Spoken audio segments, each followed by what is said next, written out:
Very good morning to all of you friends, this is Gaurav और स्वागत करता हूं मैं आपके अपने इस चैनल जी के क्लासेस फॉर प्रिपरेशन में।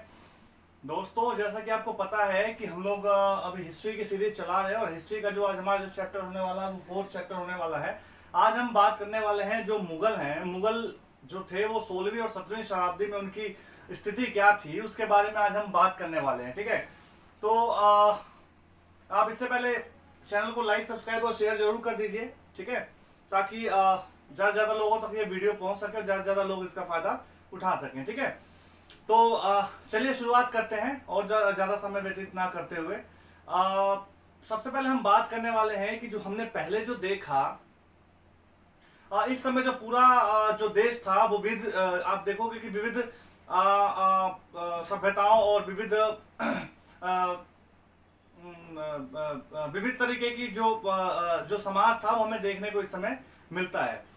ठीक है, इसके साथ साथ ऐसी जगह शासन करना अत्यधिक कठिन कार्य हो जाता है जहां पे इस तरीके के समाज हमें देखने को मिलता है, जहां पे विविध जो है समाज हमको देखने को मिलता है। तो एक साम्राज्य की स्थापना जो है जो कार्य था वो मुगलों ने एक साम्राज्य की स्थापना का जो कार्य वो पूरा किया, जो अब तक केवल छोटी अवधियों के लिए ही जान पड़ता था। वो 16वीं सदी के उत्तरार्ध में उन्होंने दिल्ली और आगरा से अपने राज्य का विस्तार शुरू कर दिया था। ठीक है, और 17वीं शताब्दी में लगभग संपूर्ण महाद्वीप पर उन्होंने अधिकार कर लिया। ठीक है, धीरे धीरे उन्होंने चीजें जो है बढ़ाई और बढ़ाते बढ़ाते उन्होंने धीरे धीरे जो पूरा जो उप महाद्वीप था उप महाद्वीप पर धीरे धीरे उन्होंने पूरा विस्तार कर लिया। अपना जो कब्जा था वो लगभग पूरे आप कह सकते हो कि लगभग पूरे उपमहाद्वीप पर ये कब्जा जो है उन्होंने जमा लिया। ठीक है, देखते हैं कि उन्होंने जो प्रशासन में कई ढांचे तथा शासन संबंधी जो विचार लागू किए थे, उनके राज्य के पतन के बाद भी टिके रहे। ठीक है, और हम देखते हैं कि भाई जो लाल किला जो बनाया गया था, तो लाल किला जो था वो उसी समय का बनाया हुआ है ना, जहां से जो हमारे जो प्राइम मिनिस्टर है वो अपना जो स्वतंत्रता दिवस के अवसर पर जो है भाषण देते हैं। वो उस समय जो हुआ करता वो मुगलों का जो शासन काल था उस समय उनका वो निवास स्थान हुआ करता था, जैसा आप सभी लोग जानते हैं। ठीक है, हम बात करें दिल्ली के लाल किले की। ठीक है, जहां से हर साल जो है स्वतंत्रता दिवस के मौके पर हमारे जो माननीय प्रधानमंत्री जी हैं वो वहां से अपने भाषण देते हैं लोगों को और राष्ट्र को जो है संबोधित करते हैं वहां से। वो भी उन्हीं के द्वारा जो है बनाया गया उस समय का एक, आप देख सकते हो कि बहुत एक जो है प्राचीन और बहुत खूबसूरत जो था एक तरीके का जो बिल्डिंग थी वो बनाई गई थी उस समय, लाल किला। ठीक है, तो अब हम बात करते हैं कि मुगल कौन थे। ठीक है, हम जानते हैं कि मुगल कौन थे और मुगल यहाँ भारत में किस तरीके से, और जो इनके जो वंशज थे वो वंशज इनके कैसे थे। ठीक है, तो हम बात करते हैं कि मुगल कौन थे।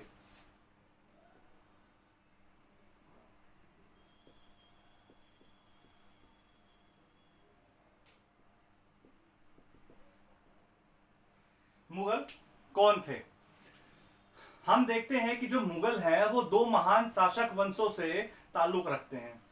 ठीक है, दो महान शासकों के वंशज ये लोग माने जाते हैं। जो पहला वंशज है वो माता की ओर से हम बात करते हैं, तो माता की ओर से ये मंगोल शासक चंगेज खान जो चीन और मध्य एशिया के कुछ भागों पर राज करता था के उत्तराधिकारी थे। ठीक है, तथा पिता की ओर से ये ईरान, इराक एवं वर्तमान तुर्की के शासक तैमूर, जिसकी मृत्यु लगभग 1404 के आसपास हुई है, के वंशज माने जाते हैं। परंतु मुगल अपने को मुगल या मंगोल कहलवाना पसंद नहीं करते थे। तो उसका कारण क्या था? उसका कारण था कि जो चंगेज खान के ऊपर काफी कह सकते हैं कि काफी लोगों को मारने और काफी लोगों के कह सकते हो कि शोषण और इस तरीके से जो चीजें थी उनके साथ काफी जुड़ी हुई थी। तो इस वजह से वो मंगोल जो है कहलवाना जो है पसंद नहीं करते थे। उनको वे तैमूर के वंशज होने पर अधिक गर्व करते थे। क्यों? क्योंकि उनके जो इस महान पूर्वज ने 1398 में दिल्ली पर कब्जा दिलाया था या दिल्ली पर कब्जा उन्होंने किया था। तो इसकी वजह से वो गर्व महसूस करते थे तैमूर के वंशज कहलवाने में। ठीक है, उन्होंने अपनी जो वंशावली थी, वंशावली का जो प्रदर्शन चित्र बनवा कर किया। प्रत्येक मुगल कह सकते हो शासक ने तैमूर के साथ अपना जो है चित्र बनवाया, उसके साथ वो चित्र बनवा के और इस तरीके की जो चीजें थी वो उसके ऊपर वो गर्व महसूस करते थे। ठीक है, अब हम बात करते हैं कि मुगलों का जो सैन्य अभियान था वो कैसा रहा।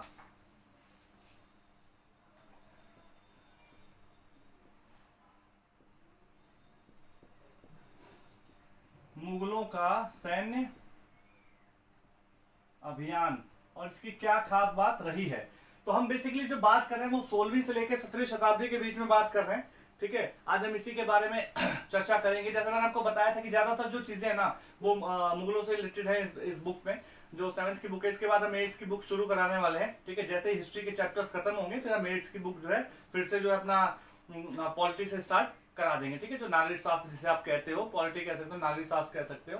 ठीक है, 10th के बाद ये अलग हो जाता है, पॉलिटी के रूप में हो जाता है। तब तक तो भाई सोशल स्टडीज के ही है ना, जो चीजें हमको मिलती हैं वो पॉलिटी से जुड़ी हुई चीजें मिलती हैं। ठीक है, तो जो मुगल सैन्य अभियान है, जो प्रथम मुगल जो शासक जो थे वो बाबर, जैसे मैंने आपको बताया कि जो 1526 में 1526 से 1530 में बेसिकली ये रहे हैं। ठीक है, इनकी जो सत्ता रही है वो रही है। और इन्होंने जो है जब इनके बारे में बात करते हैं, जब ये 1494 में फरघाना राज्य का जो उत्तराधिकार इन्होंने प्राप्त किया, तो इसकी उम्र लगभग जो ये बाबर थे इनकी उम्र लगभग 12 वर्ष के आसपास थी। ठीक है, मंगोलों की दूसरी जो शाखा है उज्बेकों के आक्रमण के कारण उसे अपनी जो पैतृक जो गद्दी छोड़नी पड़ी और अनेक वर्षों भटकने के बाद 1504 में काबुल पर कब्जा इन्होंने किया। ठीक है, इसके बाद उन्होंने 1526 में दिल्ली के सुल्तान इब्राहिम लोधी को हराया। जैसा हमने पिछली क्लास में चर्चा की है, 1526 में दिल्ली के सुल्तान इब्राहिम लोधी को पानीपत के युद्ध में हराया था। ये इंपॉर्टेंट चीज है, कई बार पूछी गई है एग्जाम में। ठीक है, कहां पे हराया था इब्राहिम लोधी को? पानीपत के युद्ध में 1526 में। ठीक है, और दिल्ली व आगरा को अपने कब्जे में कर लिया। ठीक है, ये शुरुआत थी इनकी मुगलों की, जब इन्होंने इब्राहिम लोधी को हराया और दिल्ली में सत्ता जो सत्ता का केंद्र था इनके हाथों में आ गया। ठीक है, अभी हम खास बात इसमें एक खास बात जोड़ते हैं कि 16वीं सदी में जो युद्ध हुए, 16वीं सदी में जो युद्ध हुए, पहली बार तोप और गोलीबारी का जो है इस्तेमाल किया गया। यानी गोली का और तोप का पहली बार इस समय इस्तेमाल किया गया था। और पानीपत में जो युद्ध हुआ ना, पानीपत में बाबर ने सबसे पहले इन सब चीजों का इस्तेमाल किया था। अच्छा, उत्तराधिकार की जो मुगल जो परंपराएं हैं, अब उनके बारे में हम बात करेंगे। उत्तराधिकार की जो मुगल परंपराएं हैं,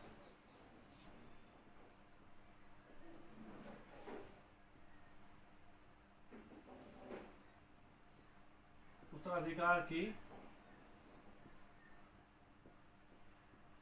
परंपराएं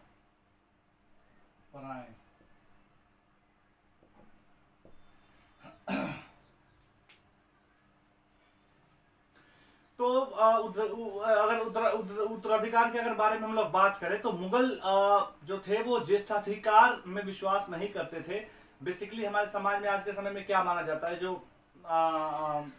कहते हैं ना कि जो जैसे पिता जब नहीं रहते तो जो बड़ा बेटा होता है, बड़े बेटे को ज्यादा प्रायोरिटी मिलती है ना। तो इस तरीके से वो लोग इस चीज को नहीं मानते थे, ज्येष्ठाधिकार को नहीं मानते थे। इसके विपरीत वो सहदायात जो जिसको बोलते हैं सहदायात की मुगल परंपरा और तैमूर वंशों की परंपरा को अपनाते थे। इसमें क्या था कि वो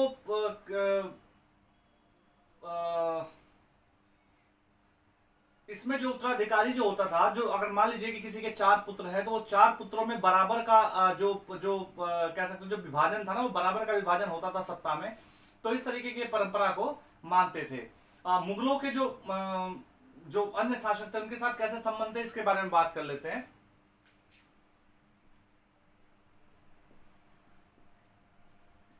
मुगलों का अन्य शासकों के साथ संबंध। ठीक है, तो उनकी सत्ता को ना स्वीकृत करने वाले लोगों को, जैसे आपको पता है कि उनके खिलाफ लगातार इन्होंने अभियान चलाए, जब तक उनको विजित नहीं कर लेते थे ये उनको हमेशा परेशान करते रहते थे। जब मुगल शक्तिशाली हो गए तो जो दूसरे जो सत्ताधारी थे या दूसरे जो शासक थे उन्होंने स्वेच्छा से अपनी जो सत्ता थी वो जो इनकी जो सत्ता थी, मुगलों की सत्ता को इन्होंने स्वीकार लिया। अच्छा, उसमें राजपूत शामिल हैं। जैसे राजपूत कईयों ने तो मुगलों के उनका विरोध भी किया। अगर हम बात करें तो मेवाड़ के एक सिसोदिया वंश है, सीधे सिसोदिया राजपूत हैं। इन्होंने जो है लंबे समय तक मुगलों की सत्ता जो स्वीकारने से इनकार किया, लेकिन जब हारे तो मुगलों ने सम्मानित करके, मतलब सम्मानित व्यवहार के साथ इनकी जो सत्ता थी और जो इनकी जागीरें थी इनको वापस लौटा दी। मतलब कहने का मतलब ये है, आप इस चीज को समझिए कि जो मुगल थे वो मध्यस्थ का जो है रास्ता अपनाते थे। यानी अगर आप प्यार से उनकी बातें मान लो और अपनी सत्ता आप चलाते रहो, खाली समय समय पर जो चीजें थी उनको क्या था कि जो उनको राजस्व चाहिए था वो सब चीजें थी ला के उनको देते रहो, और उसके साथ साथ जो है आप भी खुश रहो और वो भी। तो जो ये थे जो ना इस तरीके से मध्यस्थता का जो है रास्ता ये लोग अपनाते थे। ठीक है, इस तरह मुगलों ने जो सम्मान और इस तरीके से जो चीजें थी ना, हराना और सम्मान के जो मध्य जो रास्ता था वो रास्ता इन्होंने अपनाया। ठीक है, अच्छा इसके बाद हम बात करते हैं कि जो मनसबदार और जो जागीरदार था, जागीरदारी और मनसबदार और जागीरदारी के बारे में बात करते हैं। मनसबदार और जागीरदारी,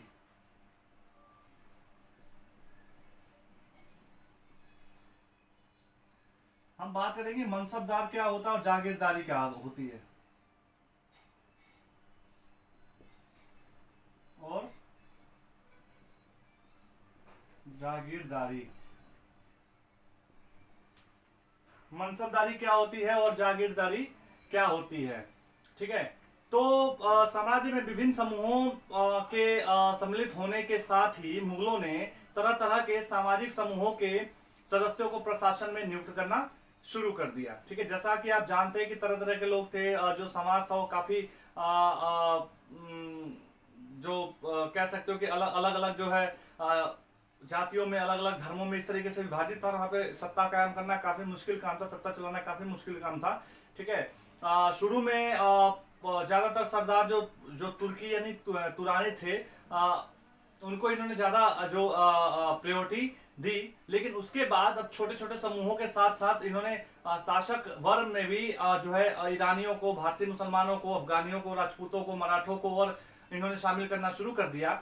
मुगलों की सेवा में आने वाले जो नौकरशाह होते थे, जो मुगलों की जो सेवा करने वाले जो नौकरशाह होते थे, उनको जो है मनसबदार कहा गया। क्या कहा गया? मनसबदार, जो ये शब्द है मनसबदार। ठीक है, मनसबदार उनको कहा गया। अच्छा, इसके साथ साथ जो है मनसबदार जिन्हें कोई सरकारी हैसियत या पद मिलता था, यह मुगलों द्वारा बनाई गई श्रेणी व्यवस्था थी, जिनके जरिए जो है पद, वेतन, कह सकते हो सैन्य जो उत्तरदायित्व था और वो निर्धारित होते थे। ठीक है, केवल जो है आप कह सकते हो कि इनको जो है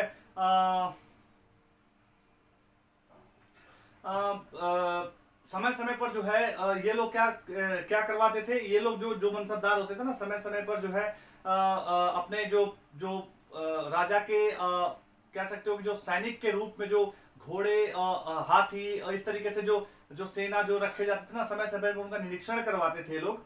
ठीक है, और कह सकते हो आप कि जो इनके लिए जो है एक दाग व्यवस्था हुआ करती, जो घोड़ों को दागने की व्यवस्था होती थी। ठीक है, और सैनिकों का भी पंजीकरण होता था, जिससे ये पता चल सके कि कोई गलत तरीके से तो राजस्व नहीं ले रहा है। तो ये सब चीजें काफी बहुत ध्यान से सब चीजें रखी जाती। इसके बाद ही जो ये सब निरीक्षण करने के बाद जब ये लोग कहते ना, जब पास हो गए और जब उसमें जब चीजें जो थी वो क्लियर हो जाती थी, उसके बाद इनको जो वेतन दिया जाता था। अच्छा, मनसबदार जो होते थे वो अपना जो वेतन था वो राजस्व एकत्रित करने वाली भूमि के रूप में जो है पाते थे। ठीक है, जिन्हें जागीर कहते थे। जिन्हें क्या कहते थे? जागीर कहते थे। ठीक है, अभी वही हम जागीरदारी की बात कर रहे हैं, जिसको हम जागीर कहते थे, जो तकरीबन इक्ताओं के समान ही थी, जो हमने पिछली क्लास में बात किया था। वे जागीर से केवल राजस्व एकत्र करने तथा वे अनेक कह सकते हो कि वो जो जागीर से जो था वो राजस्व एकत्र करते थे, ठीक है। और राजस्व एकत्र करते क्या थे कि जिस समय उनको जिस समय वो, खैर जागीरें तो उनको मिल जाती थी, उनके नाम से होती थी, लेकिन वो जागीरों से खुद स्वयं जो है वो राजस्व इकट्ठा नहीं करते थे, उनके जो नौकर होते थे वो राजस्व इकट्ठा करते थे, ठीक है। जबकि वे जो कहीं और जो है सेवारत हुआ करते थे उस समय पर, ठीक है। तो जो अकबर थे, तो अकबर के शासन काल में इन जागीरों का बड़ी सावधानी पूर्वक आकलन किया जाता था, ताकि इनका जो राजस्व जो था वो मनसबदार के वेतन के बराबर रहे। लेकिन आने वाले टाइम में जो था ना, वो जहांगीर के समय में आने के बाद जो है ये चीजें काफी जो थी वो काफी बदलने लगी, ठीक है। वो धीरे धीरे वो उलट होने लगा उसका, ठीक है। तो जो ये चीजें थी हमें काफी देखने को मिलती हैं, ठीक है। अच्छा, हाँ, उसके बाद जो है हम बात करते हैं कि जब्त और जो जमींदार थे वो क्या, जो एक शब्द है जब्त, जब्त और जमींदार, ठीक है।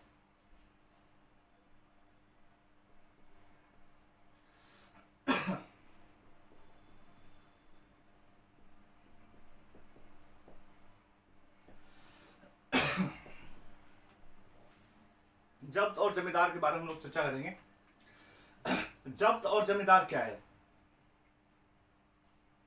मुगलों की आमदनी का जो प्रमुख साधन था वो किसानों की उपज थी, ठीक है। अगर किसानों की उपज अगर अच्छी होती है तो मुगलों को भी आमदनी अधिक जो है मिलती थी, ठीक है। तो जो किसानों की उपज से जो मिलने वाला जो राजस्व था वो मुगलों की आमदनी का स्रोत था। अधिकतर किसान ग्रामीण कुलीन यानी कि मुखिया या स्थानीय सरदारों के माध्यम से राजस्व जो है देते थे।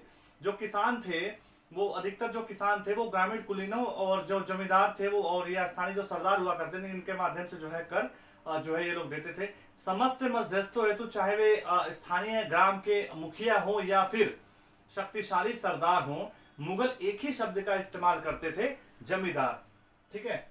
एक ही शब्द का इस्तेमाल करते थे, किसका? जमींदार, ठीक है। और इसके साथ साथ अकबर ने अकबर के जो राजस्व मंत्री जो थे टोडरमल ने 10 साल यानी 1570 से लेके 1570 से सन 1570 से 1580 ईस्वी तक का जो है इन्होंने ब्यौरा जो है वो निकाला। किस चीज का? तो कृषि पैदावार और कीमतों और कृषि भूमि का जो सावधानी पूर्वक इन्होंने सर्वेक्षण किया, ठीक है। 1570 से 1580 का जो है इन्होंने ब्यौरा निकाला। इन आंकड़ों के आधार पर प्रत्येक जो फसलें थी, ठीक है, प्रत्येक जो फसलें थी, आप कह सकते हो कि प्रत्येक फसल पर नगद के रूप में कर यानी राजस्व निश्चित किया गया, ठीक है। प्रत्येक सूबे यानी प्रांत को राजस्व मंडलों में बांटा गया और प्रत्येक की हर फसल के लिए राजस्व दर की जो है अलग सूची बनाई गई। राजस्व प्राप्त करने की इस व्यवस्था को हम क्या बोलते हैं? इनको हम जब्त कहते हैं। क्या कहते हैं? जो हमने एक शब्द देखा ना, जब्त। जमींदार के बारे में आपने सीख लिया, जब्त के बारे में आपने सीख लिया, ठीक है। तो इसको हम क्या बोलते थे? इसको हम जब्त बोलते थे। यानी ये एक तरीका, मतलब कह सकते हो कि जो राजस्व वसूली का जो तरीका है वो जब्त कहलाता है, ठीक है। यानी राजस्व दर की अलग अलग सूची बनाई गई, राजस्व प्राप्त करने की जो व्यवस्था थी है उसको हम जब्त कहते हैं। अच्छा, एक चीज ध्यान देने वाली है यहाँ पे, जहां पर मुगल जो प्रशासनिक अधिकारी थे वो नहीं पहुंच पाते थे, जहां पर मुगल प्रशासनिक अधिकारी नहीं पहुंच पाते थे, जो जगह जो दूर होती थी और जहां पे ये लोग निरीक्षण नहीं कर सकते थे, जैसे बंगाल हो गया, गुजरात हो गया, क्योंकि जहां पे मान लीजिए कि दिल्ली में ये लोग अपने दिल्ली से अपना शासन चला रहे हैं, तो बंगाल जाते जाते इनको काफी समय लग जाता है, ठीक है। गुजरात जाते जाते काफी समय लग जाता है। तो इस तरीके से यहाँ पे ये चीजें जो संभव नहीं हो पाती थी, ठीक है। कुछ समय के लिए जो था वो ये जाते थे, हमला कर देते थे, दावा बोल देते थे, समय के लिए जीतते थे, कुछ समय के लिए जीत लेते थे, लेकिन कुछ समय के बाद जब वहां से ये लोग वापस आते तो फिर वो लोग अपनी मनमानी करनी शुरू कर देते थे, है ना। फिर वो अपने आप को स्वतंत्र घोषित कर देते थे। तो कुछ जमींदार जो शक्तिशाली थे, ठीक है, कुछ जमींदार जो शक्तिशाली थे, उनको डर क्या रहता था कि कहीं वो बगावत ना कर दे, युद्ध ना छेड़ दे, इस तरीके की। फिर इनका क्या होता था, टाइम जो है काफी स्पेंड होता था, टाइम व्यतीत होता था, क्योंकि या तो किसी को ये भेजेंगे वहां पे युद्ध के लिए, या तो खुद जाएंगे वहां युद्ध के लिए, फिर आना जाना करना, बहुत ज्यादा मुशक्कत का काम था। तो इसीलिए जैसा जो चीजें ज्यादातर जलती रहती थी ना वो चलती रहने देते थे, ज्यादातर छेड़छाड़ नहीं की जाती थी उन सब चीजों के साथ। ठीक है, तो ये इसी चीज का वो लोग फायदा, जो जो दूर दूर जो लोग होते थे इसी चीज का ये लोग फायदा उठाते थे। ठीक है, अब हम बात करेंगे अकबरनामा और आईने अकबरी के बारे में। ठीक है, अकबरनामा और आईने अकबरी।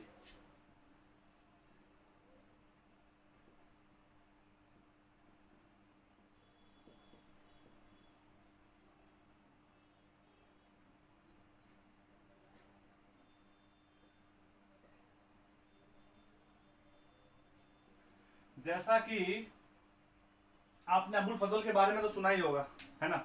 अबुल फजल के बारे में आपने सुना होगा। तो अकबर ने अपने जो इनके करीबी मित्र हुआ करते थे अबुल फजल, ठीक है, और दरबारी और एक इनके जो जो मित्र थे वो काफी करीबी मित्र थे, इन्होंने अबुल फजल को आदेश दिया कि वह उनके शासनकाल का इतिहास लिखें। क्या करें? उनके शासनकाल का इतिहास लिखें। ठीक है, तो उन्होंने इतिहास लिखा और इसका टाइटल क्या रखा गया? अकबरनामा। इसका टाइटल क्या रखा गया? अकबरनामा। अकबरनामा बेसिकली 3 जिल्दों में लिखी गई है। बेसिकली 3 जिल्दों में लिखी गई है, यानी 3 पार्ट हैं इसके।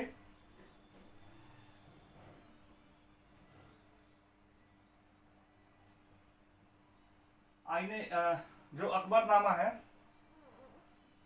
ये आईने अकबर इसी का एक पार्ट है। तो अकबरनामा जो है 3 जिल्दों में लिखी गई है।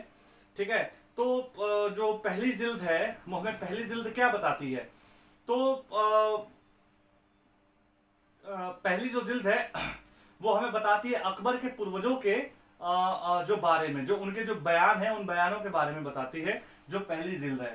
ठीक है, दूसरी जिल्द क्या बताती है? अकबर के शासन काल की घटनाओं का विवरण जो है वो देती है दूसरी जिल्द। ठीक है, तो तीसरी जिल्द क्या देती है? तीसरी जिल्द जो है वो आईने अकबरी है।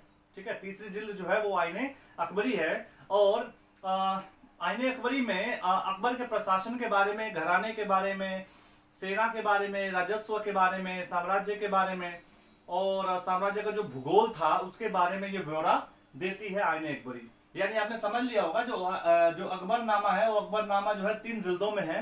और 3 जिल्दों में पहले ये पूर्वजों के बारे में जो है उसकी जानकारी मिलती है पहली जिल्द में। दूसरी जिल्द में जो है उसके शासनकाल की घटनाओं का विवरण देती है, जो उसके शासन का जो समय रहा है उसकी जो घटनाएं उसमें हुई हैं उस तरीके से उसमें विवरण देती है। और तीसरा विवरण था आपको मैंने बताया कि प्रशासन जो अकबर के जो प्रशासन था उसका जो घराना था, सेना, राजस्व और जो साम्राज्य का जो उसका भूगोल है उसका ब्यौरा इससे मिलता है।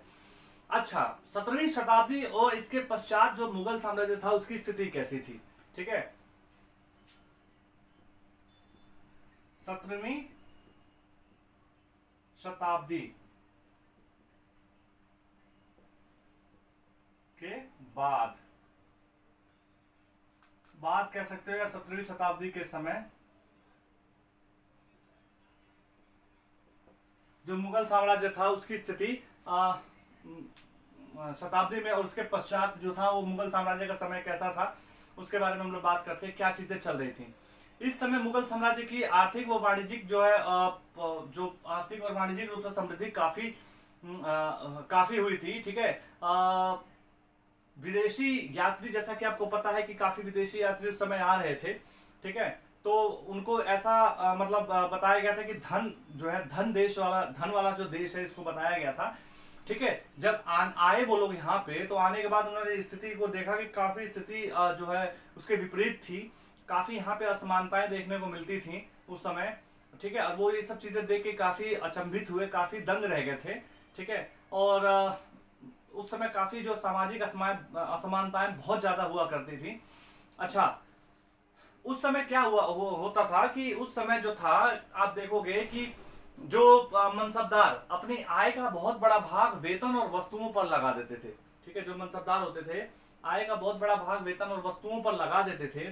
ठीक है, उस समय सबसे ज्यादा फायदा शिल्पकार और जो है किसान उठाते थे। जो ये कुछ जो तबके थे ना वो काफी गरीब थे। ठीक है, किसान, कुछ आप कह सकते हो जो आम लोग जो थे वो काफी गरीब थे। जो काम करने वाले, घरों में काम करने वाले थे, जो रोजी रोटी का जो इंतजाम करते थे, खाने पीने की सुविधाएं बहुत कम थी उनका, बड़ी मुश्किल से 2 वक्त की रोटी ये लोग जुटा पाते थे। तो काफी गरीबी देखने को मिलती थी, काफी असमानताएं देखने को उस समय मिलती थी। ठीक है, राजस्व का भार काफी अधिक होता था, क्योंकि जो कार्य करता था, जो काम करता था, उसको भी राजस्व देना पड़ता था, है ना। जो लोग थे बहुत ज्यादा गरीब थे, ठीक है। तो आप देखोगे कि जो धनी किसान हुआ करते थे उस समय, कुछ धनी किसान भी हुआ करते थे, शिल्पकार हुआ करते थे, व्यापारी हुआ करते थे, महाजन हुआ करते थे, इसका वो लोग काफी लाभ उठाते थे। जैसा कि आपको पता है कि इनका काम क्या होता है, जिसके पास ज्यादा धन होता है वो दूसरों को जो है ब्याज के रूप में, ब्याज पर जो है पैसे देते हैं ना, तो उसे मनमाना तरीके से जो है पैसे वसूल करते थे। इस तरीके की चीजें काफी व्याप्त थी उस समय, ठीक है।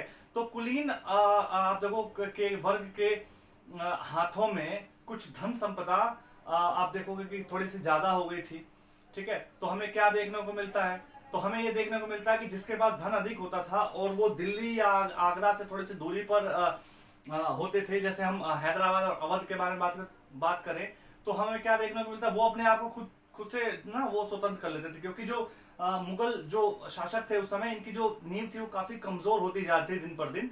तो इन्होंने अपने आप को जो धनी और जो धन संपदा वाले जो क्षेत्र थे, वहां के जो शासक थे, इन्होंने अपने आप को स्वतंत्र घोषित करना शुरू कर दिया, ठीक है। और बाद में जाके हैदराबाद अवध जैसे हमें जो एग्जांपल देखने को मिलते हैं, इन्होंने अपने आप को स्वतंत्र घोषित किया और अपना जो खुद का एक जो है राज्य जो है, इन्होंने अपना खुद का एक स्वतंत्र जो साम्राज्य इन्होंने स्थापित किया, ठीक है। और इसके साथ ही जो हम देखते हैं कि जो ये सब चीजें थी वो धीरे धीरे जो है किस तरीके से, हालांकि एक चीज और देखने को हमें मिलती है कि जो बाद के जो शासक थे, यानी अकबर, जहांगीर, और इसके बाद के जो अकबर तक तो ठीक था, जहांगीर तक भी ठीक था, उसके बाद जो आने वाले जो शासक थे, तो वो काफी देखो कि दूसरी गतिविधियों में लिप्त होना शुरू हो गए, ठीक है। काफी जैसे नशा करना शुरू कर दिया, और आप देखोगे कि काफी विलासिता की वस्तुएं जो है उन्होंने वो इस्तेमाल करने शुरू कर दी। तो ये उनका पतन का कारण बना।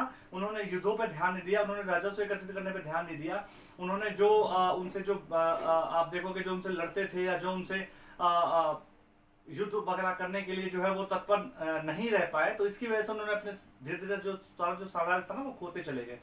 तो ये उनकी कह सकते हो कि जो उसका पतन था, पतन का ये कारण धीरे धीरे बना, ठीक है। और जो थोड़े से धनवान या थोड़े से जो शक्तिशाली जो जमींदार होते थे वो अपने आप को स्वतंत्र घोषित कर लेते थे। तो ये था आज का चैप्टर। तो हमने पढ़ा कि मुगल जो थे वो 16वीं और 17वीं शताब्दी में किस तरीके से उनकी स्थिति थी, क्या क्या चीजें थी और क्या चीजें उनके विपरीत गई, ठीक है। तो ये हमारा जो YouTube का 75वीं क्लास है, ठीक है। आप चैनल को लाइक, सब्सक्राइब और शेयर करिए, क्योंकि सब्सक्राइबर नहीं बढ़ रहे हैं, तो I don't know why, but अगर मेरी तरफ से भी अगर कोई कमी है तो आप मुझे बता सकते हैं, मैसेज में कमेंट कर सकते हैं, ठीक है। अगर कुछ कमी है तो हम उसको सुधारने की पूरी कोशिश करेंगे, ठीक है। तो मैं चाहता हूं कि आप ज्यादा से ज्यादा लोगों को इसको शेयर करें, इसको सब्सक्राइब करें और लाइक करें, ठीक है। उम्मीद करता हूं सभी लोग स्वस्थ होंगे, मस्त होंगे। फिर हाजिर होते हैं एक नई क्लास के साथ, तब तक के लिए नमस्कार, धन्यवाद।